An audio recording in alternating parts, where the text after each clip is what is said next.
What's going on, guys? It's NYPrepper here, and it's another beautiful fall night here in upstate New York. It was unusually warm today. Temperatures got up into the 70s, and it's absolutely gorgeous night. So I thought I'd come out here and talk to you guys about sleeper cells. All right. Last night I released a video about World War III and how the U.S. could be invaded during a World War III scenario, or how invasion of the U.S. would look like. So in this video I'm going to kind of expand a little bit on that and elaborate more and talk about sleeper cells. So if you watched my video from last night, I highly recommend you go and do that. I talk about how an invasion of the U.S. by a foreign power like China or Russia would take place. And I talk about how one of the critical things that any kind of invading force would have to accomplish in order to successfully, even cross into our borders would be to soften us up first, And in my video, I talked about the ways that they would soften us up would be by taking out our nuclear triad, detonating an EMP, and taking out our communications, all right, GPS, satellites, things like that. So those would be the big three things that any invading force would have to accomplish, in my opinion, before they could actually cross our borders. They would definitely have to eliminate most of our nuclear triad so we couldn't retaliate with nukes. They would have to hit us with an EMP, and then they would also have to take our communications out, all right? Now, this is where sleeper cells come in, all right? And I don't really hear many preppers talking about sleeper cells, so I figured I would mention it, and kind of make a separate video about it. So, the sleeper cells could be used as a way to soften up, our country before an invasion. So the way that they would do that is they would activate the sleeper cells to attack our critical infrastructure. While let's say, for example, China and Russia want to attack us and invade us, they could hit us with an EMP and then simultaneously activate sleeper cells, okay? And the sleeper cells would basically go around and try to attack, critical infrastructure like power transmission lines, dams, train tracks, bridges. Okay, critical infrastructure is what they would go after. And I personally believe that there's a lot of sleeper cells in our country that most people don't even know exist. Okay, and it's important to it's important to clarify what a sleeper cell is and the terminology. So a sleeper cell is a group of trained and organized terrorists or sleeper agents, okay? So a sleeper cell is a group of sleeper agents, all right? These are clandestine agents, okay, that are trained in sabotage, okay? And so if they ever got activated, let's say the Chinese or the Russians activated sleeper cells, you would have groups of these trained agents going around and attacking power plants, power transmission lines, train tracks, bridges, dams, okay? They would go after those things with different materials, all right? And I think this is something that would really threaten our power grid. Even if it wasn't in preparation for an invasion, all right, like I mentioned in my video yesterday, that this would be like a first softening blow would be to take our power grid out. But they may not necessarily want to invade us. They may just want to sabotage our power grid, just to create turmoil internally within our country and then sit back and watch, so this way they could catch up on an arms race, or they could catch up on an economic race, So it may not necessarily be for an invasion. They could let's say detonate an EMP on a satellite, and then in conjunction with that, they could activate sleeper agents, and the sleeper agents could, go around and try to take down different power transmission lines and power plants, and they could really wreak some havoc on our grid, and they could potentially take down most of the grid, especially in populated areas. And just doing that alone would create chaos in the United States. A lot of people would die if the power was out for a long time. So they wouldn't even have to really invade.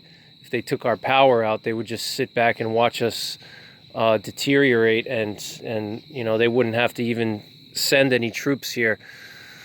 So what would sleeper cells target? And that's kind of what I want to talk about. And really, I think that we're very, very vulnerable to a sleeper cell attack.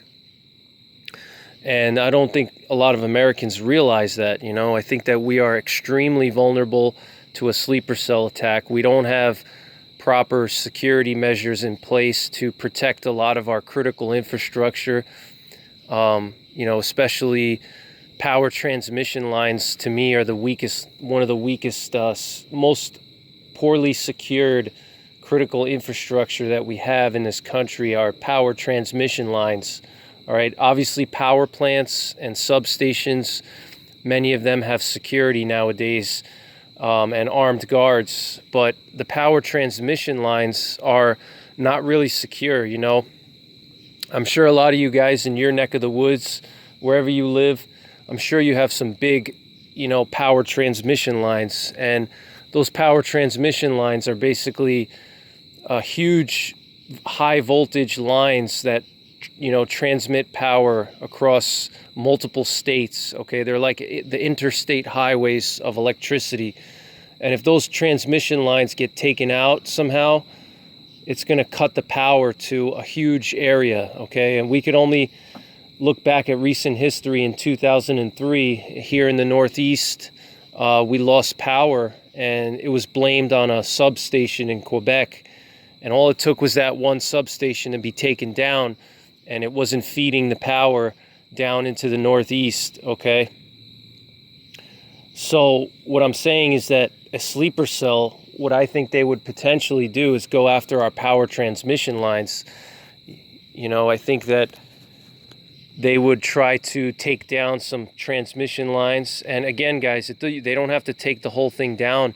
They only have to go to one area and interrupt the line somehow. Those giant towers that they have, if they somehow rig explosives to those towers and take one of those towers down, they don't have to take that many, guys. They could just take down one tower, and that'll be enough to cut the power to a giant, huge portion of the country. And then if they do that simultaneously across the entire country, they could do some significant damage. And we know that a lot of those high voltage transmission lines, you could even go take a look for yourself. Just don't trespass. They don't have any security. They don't have fencing. They don't have cameras. They don't have patrols. All right, these giant transmission lines are wide open, and they go everywhere, and you could easily just walk right up to one of those big towers, that hold up the lines, and nobody's going to stop you. There's no fencing, there's no armed guards, and there's no cameras, there's nothing. There's no thermal detection, and I think that's one of the weakest links in our our power grid is those interstate transmission lines. And that's one area that I think sleeper cells could target. They could easily just go up to one of these power lines and, somehow rig up an explosive, or they could somehow take down one of those towers. They could even take a big truck and crash the truck into the tower and try to take it down that way. There's a lot of things they could do. So, that's one thing that they could do. Another thing is they could also go after train tracks. A lot of these trains that transport fuel and critical resources, they could take down some of the train tracks. They could also try to derail trains that are, moving a lot of hazardous substances, and they could try to derail a train and have it, crash and explode into a populated area. They could go after the Alaska pipeline, all kinds of gas pipelines and oil pipelines in the Dakotas. There's all kinds of natural gas pipelines that feed into big cities. They could go after those pipelines and take them out. I mean, there's a lot of things they could do. They could go after dams and reservoirs. They could try to destroy the dam somehow. There's a lot of ways they could do it. And, we could also look back at that one instance in California, or that incident in California. This was, I don't know, 10 years ago or maybe longer. There was a substation outside of, I think, San Francisco, somewhere in central California.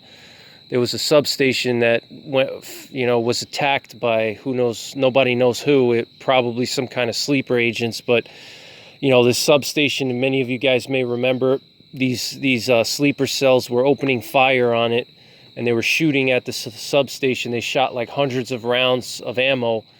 They shot hundreds of rounds at this substation, from AK-47s, and they were never caught. I think one of the transformers was taken out.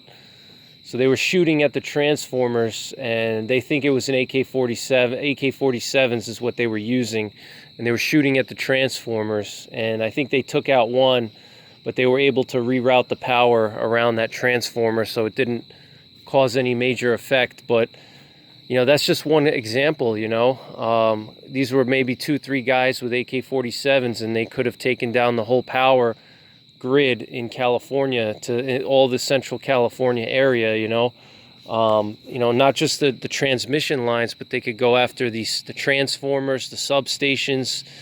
They could try to take those out. So I just wanted to kind of talk about that a little bit. I think it's a real threat. I think it could happen in the future.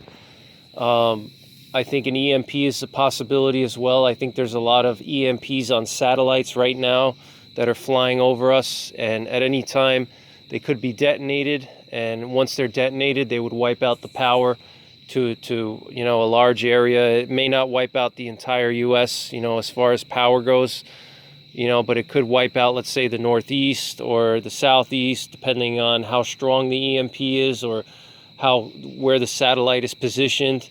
Okay, so I just wanted to talk about that a little bit and bring some attention to it, because I don't think a lot of preppers talk about that a lot, and obviously the media doesn't really talk about it a lot.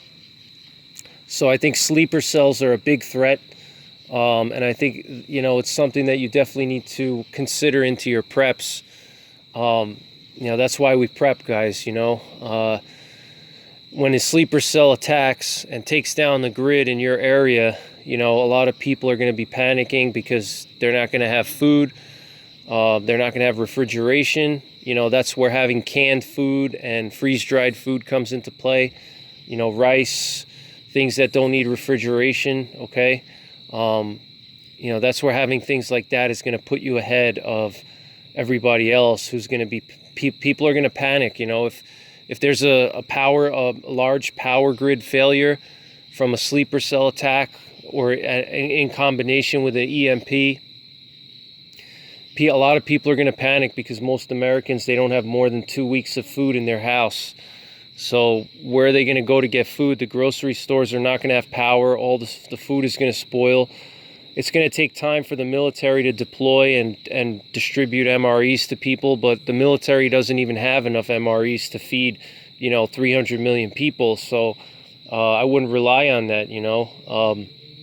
So, that's why you want to store up at least, 3 months of food in your house, canned food and freeze-dried food, and food that has a long shelf life that doesn't need to be refrigerated. Rice, oats, grains, things like that, okay? You can can your own food. That's going to be the most important thing, okay? Food is going to be the number one thing after a power failure. It's going to be more important than gold, more important than silver, okay? It's going to be the most important thing. Food, people are going to be killing each other for food, okay?